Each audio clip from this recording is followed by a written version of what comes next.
திருப்பூரில் 3 வேளை உணவு, தங்கும் இடம் இலவசம் என்று கூறி பனியன் நிறுவனங்கள் போட்டி போட்டுக்கொண்டு ஊழியர்களை பணியமர்த்தி வருகின்றன. தனியார் நிறுவனங்கள் கூவி கூவி ஊழியர்களை அழைப்பதற்கான பின்னணி குறித்து சொல்கிறது இந்த சிறப்பு தொகுப்பு.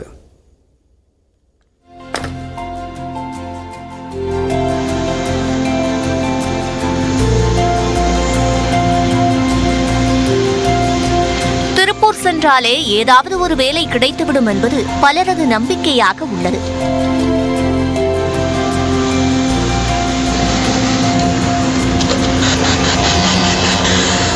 இங்கு முன் அனுபவம் இருந்தாலும் இல்லாவிட்டாலும் மாதம் குறைந்தபட்சம் 15,000 ரூபாயில் வேலை கிடைக்கும். தனியாக பணியாற்றுபவர்கள் மாதந்தோறும் 10,000 ரூபாயும், குடும்பத்துடன் பணியாற்றுபவர்கள் 30 முதல் 50,000 ரூபாய் வரையிலும் சேமிக்க முடியும் என்பது நிதர்சனமான உண்மை. கொரோனா பரவலுக்கு முன் திருப்பூரில் உள்ள பனியன் நிறுவனங்களிலிருந்து வெளிநாடுகளுக்கு ஆடைகள் அதிக அளவில் ஏற்றுமதி செய்யப்பட்டு வந்தன. ஆனால் கடந்த சில ஆண்டுகளாக நூல் உள்ளிட்ட மூலப்பொருட்களின் விலை உயர்வு, GST உள்ளிட்ட பல்வேறு காரணங்களால் தொழில் நிறுவனங்கள் நொடிந்து போயின.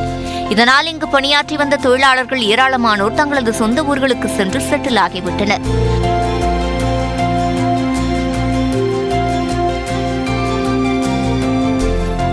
தற்போது பொருளாதார மந்தநிலை இயல்புக்கு திரும்பி உள்ளதால் ஐரோப்பா, அமெரிக்கா போன்ற நாடுகளிடமிருந்து ஆர்டர்கள் அதிக அளவில் வந்து கொண்டிருப்பதாக சொல்லப்படுகிறது.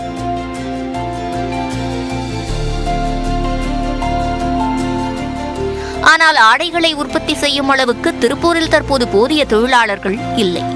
10 லட்சத்திற்கும் மேற்பட்ட தொழிலாளர்கள் பணியாற்றி வந்த திருப்பூரில் தற்போது 7 லட்சம் தொழிலாளர்கள் மட்டுமே இருப்பதாக கூறப்படுகிறது. எனவே வெளிநாட்டு நிறுவனங்களின் ஆர்டர்களை பெறுவதற்கு கூடுதலாக 6 லட்சம் தொழிலாளர்கள் தேவைப்படுவதாகவும் 1 லட்சம் தொழிலாளர்கள் உடனடியாக தேவைப்படுவதாகவும் தொழில்துறையினர் தெரிவித்து வருகின்றனர். முந்தைய காலங்களில் வேலைக்கு ஆட்கள் தேவை என்ற பலகை எல்லா பக்கமும் எல்லா இடங்களிலும் தென்பட்டதோ அதே போல இன்றும் எல்லா இடங்களிலும் எல்லா தொழிற்சாலைகளிலும் தென்படுகிறது. இதற்கு காரணம் போட்டி நாடுகளில் இருந்து நம்மளுக்கு கிடைக்க வேண்டிய ஆர்டர்கள் நன்றாக கிடைத்துக் கொண்டிருப்பதுதான். இந்த கொரோனாக்கு பின்னால வர்த்தக மக்கள் வாங்கும் தன்மை கம்மியா இருந்தது. இப்போ ஆர்டர்கள் நிறைய பழையபடி வர மாதிரி ஒரு சூழல் உருவாயிடுச்சு.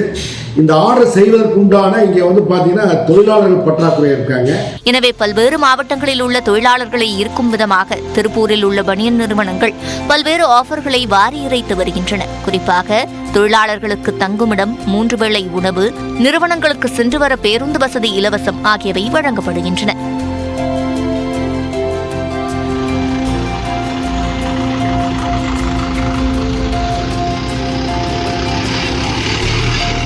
இங்கே இவங்க வெல்கம் பண்ண விதம், ட்ரைனிங் கொடுத்தது, ஹாஸ்டல், ரூமு, கேண்டீன், 3 வேளை சாப்பாடு, கரண்ட் வசதி எல்லாமே 24 ஹவர்ஸ் கரண்ட்டு, தண்ணி எதுவுமே இல்லாமல் இருக்காது. பொண்ணுங்களுக்கு தேவையான எல்லாமே இங்கே இருக்கும்.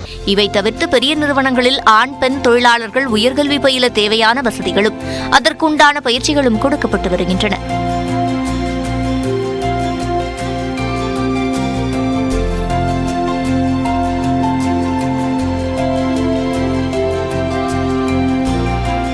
அத்துடன் தொழிலாளர்களின் மனநிலையை சீராக வைத்துக் கொள்ள விளையாட்டு மைதானங்கள் அமைக்கப்பட்டுள்ளன. மந்த்லி ஒரு தடவை அவுட்டிங்லாம் போவோம். நாங்கள் நல்லா ஜாலியாக பார்த்துக்கோங்க. சாப்பாடுலாம் நல்லா இருக்கும். ஹாஸ்டலில் ஃப்ரெண்ட்ஸுங்களாம் நிறைய பேர் இருப்பாங்க. நல்லா ஜாலியாகவும் இருக்கும். சில நிறுவனங்கள் ஒருபடி மேலே சென்று வாரந்தோறும் சினிமா, கடைவீதி மற்றும் சுற்றுலா தலங்களுக்கு அழைத்துச் சென்று தொழிலாளர்களை உற்சாக மனநிலையில் வைத்திருக்கும் முயற்சியில் இறங்கியுள்ளன.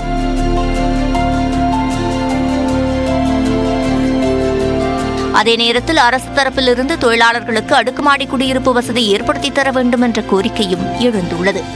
நியூஸ் 18 தமிழ்நாடு செய்திகளுக்காக திருப்பூர் செய்தியாளர் பாலாஜி பாஸ்கர்.